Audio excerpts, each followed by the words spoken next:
الحمدللہ رب العالمین والصلاة والسلام علی سید الانبیاء والمرسلین اما بعد فاعوذ باللہ من الشیطان الرجیم بسم اللہ الرحمن الرحیم۔ رمضان المبارک کی آمد ہے۔ پورا رمضان المبارک برکتوں والا ہے۔ اس کا ایک ایک لمحہ اللہ تبارک و تعالی کی رحمتوں کا مظہر ہے۔ لیکن پورا رمضان کی تو شان ہی کچھ اور ہے، لیکن پہلی رات کے بارے میں حدیث پاک آتی ہے ترغیب و ترہیب کے اندر، کتاب الصوم کے اندر۔ حضرت سیدنا ابن عباس رضی اللہ تعالی عنہما ارشاد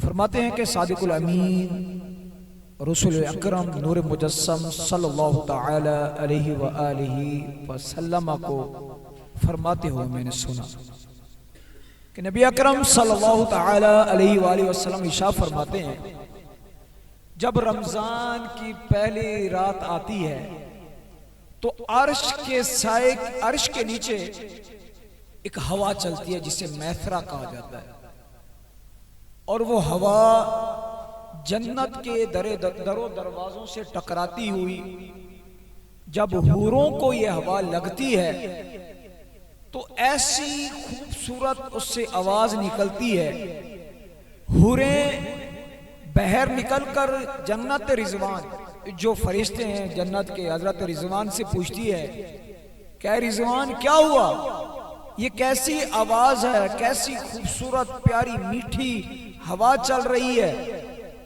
اور حضرت سیدنا رضوان جو فرشتوں جنت کے فرشتے ہیں وہ حوروں کو بتاتے ہیں آج کی رات رمضان کی پہلی رات ہے، اللہ تبارک و تعالی نے اس سلسلے میں یہ پیاری ہوا چلائی ہے۔ تو پھر حوریں پکار کر کہتی ہیں کوئی ہے اللہ تعالی سے ہم سے مانگنے والا جس سے ہماری شادی ہو جائے، اور حضرت رضوان کو رب تعالی ارشاد فرماتا ہے اے رضوان جنت کے سارے دروازے کھول دو۔ یہ پہلی رات کی بات کر رہا ہوں، اللہ تبارک و تعالی پہلی رات سے ہی رمضان کی پہلی رات سے کرم نوازیاں کرنا فرمانا شروع کر دیتا ہے۔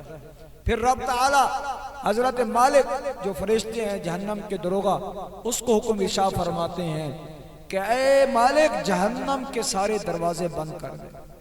جہنم کے دروازے بند ہو جاتے ہیں، جنت کے دروازے کھول دیے جاتے ہیں۔ پھر رب تعالی ارشاد فرماتا ہے جبریل امین عرض کرتے ہیں جی رب جلیل، رب ارشاد فرماتا ہے زمین پر جاؤ اور سب شیاطین کو جکڑ کر سمندر کے اندر ڈال دو۔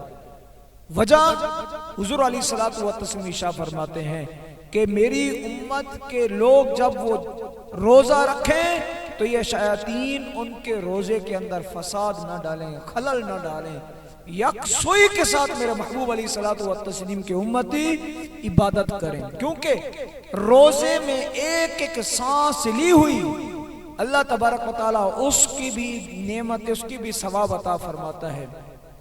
اور حضور علیہ الصلوۃ والتسلیم ارشاد فرماتے ہیں، اسی حدیث کو آگے ارشاد فرماتے ہیں کہ رب تعالیٰ رمضان کی ہر رات کو ایک منادی کو حکم ارشاد فرماتا ہے، وہ منادی 3 آوازیں لگاتا ہے ہر رات رمضان کی۔ کوئی ہے رب ارشاد فرماتا ہے منادی کے ذریعے منادی ندا دیتا ہے، کوئی ہے جو مجھ سے جو کچھ مانگے گا میں اس کو عطا کروں گا، کوئی ہے بخشش مانگنے والا میں اس کی بخشش کروں گا، کوئی ہے توبہ کرنے والا میں اس کی توبہ کروں گا۔ یہ پہلی رات ہے، یہ رمضان کی پہلی رات ہے۔ رمضان ہر سحری کے وقت اللہ تبارک و تعالی روزانہ 10 لاکھ لوگوں کی مغفرت فرماتا ہے، لیکن جب رمضان کا جمعہ آتا ہے جمعۃ المبارک کے دن اللہ تبارک و تعالی ہر 1 منٹ کے اندر 10 لاکھ رب تعالی لوگوں کی بخشش فرماتا ہے، روزانہ 10 لاکھ، لیکن رمضان کے جمعۃ المبارک والے دن 1 منٹ کے اندر 10 لاکھ لوگوں کی مغفرت فرماتا ہے۔ پھر جب آخری دن آتا ہے، حضرت سیدنا ابو سعید خدری سے روایت ہے کہ حضور علیہ الصلوۃ والتسلیم ارشاد فرماتے ہیں جب آخری دن آتا ہے تو رب تعالی جتنے لوگوں کو رمضان میں بخشا ہوتا ہے ان کی تعداد کے مطابق اللہ تبارک و تعالی لوگوں کو بخش دیتا ہے. یہ مزدوری دی جاتی ہے فرشتوں سے. رب ارشاد فرماتا ہے کہ فرشتوں بتاؤ جب بندہ مزدوری کر کے آتا ہے تو اس کو کیا ملتا ہے؟ تو فرشتے عرض کرتے ہیں مولا اس کو اس کا انعام دیا جاتا ہے. تو پھر آخری رات رب تعالیٰ فرشتوں کو ارشاد فرماتا ہے میرے محبوب کے امتیوں نے پورا رمضان روزہ رکھا، رات کو قرآن پڑھا، تو اب ان کی مزدوری کا دن آیا ہے. تو مزدوری ہمیں مغفرت کے ذریعے ملتی ہے. اللہ تبارک و تعالیٰ مغفرت فرما دیتا ہے. اور ایک حدیث پاک سنیں، جو عام دنوں میں گناہ کرتا ہے اس کو ایک معصیت کا نافرمانی کا ایک گناہ ملتا ہے، ایک اس کے لیے گناہ لکھا جاتا ہے. اگر رمضان میں ایک گناہ کرے گا تو اس کے بدلے میں 100 گناہ لکھے جائیں گے. اور اسی طرح حدیث پاک کا مفہوم ہے جو بندہ رمضان کے علاوہ ایک فرض ادا کرتا ہے صرف فرض کا ثواب ہے، اور رمضان میں نفل پڑے گا تو فرض کے برابر ثواب، اور فرض ادا کرے گا تو 70 گناہ اس کا ثواب بڑھا دیا جاتا ہے. پیارے میٹھے اسلام بھائیو، مولا علی مشکل کشا رضی اللہ تعالیٰ عنہ سے روایت ہے، آپ فرماتے ہیں میں جا رہا تھا ایک قبر کو میں نے عرض کی یا اللہ قبر میرے سامنے کھول جائے. وہ قبر کھلی تو آپ فرماتے ہیں اس قبر کے اندر جس بندے کو عذاب دیا جا رہا تھا اور اس کو آگ کے اندر الٹ پلٹ کیا جا رہا تھا اور پک رہا تھا، اس نے کہا مولا علی رب سے میری سفارش کیجئے میں عذاب میں ہوں. اللہ تبارک و تعالیٰ نے ارشاد فرمایا، غیب سے آواز آئی اے علی اس کی سفارش نہیں کرنی. مولا علی عرض کرتے ہیں مولا بتا تو صحیح اس نے گناہ کون سا کیا؟ تو رب نے ارشاد فرمایا یہ دن کو تو روزہ رکھا کرتا تھا رمضان میں، لیکن رات کو گناہ کرتا تھا.